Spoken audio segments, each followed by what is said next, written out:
Botox Bandit story time. About 15 years ago, somebody came into my clinic. He was in his mid-30s, maybe early 40s. He had a hat and sunglasses on.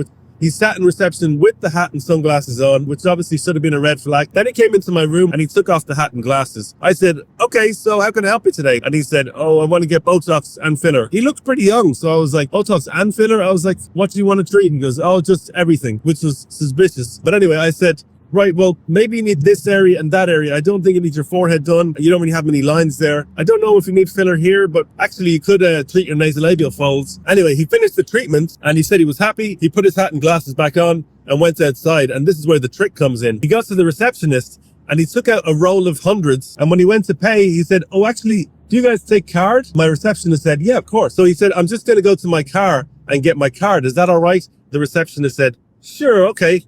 He went out and you know what happened next?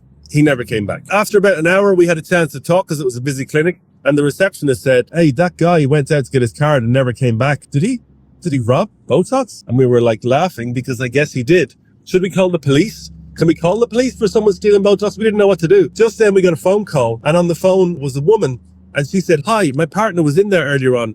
And he went out of your clinic. And just as he went out of your clinic, he was knocked over by a car. I'll be back in shortly because I know he owes you money, but I just thought I'd let you know. So the receptionist said, oh, of course, no problem. We spoke for about 60 seconds and then we said, wait a second. Are we being double scammed here? Surely we would have heard an ambulance. Surely we would have heard of, an ambulance picking up a guy off the road or some noise, a beep. There was no noise. And that was that. We got scammed.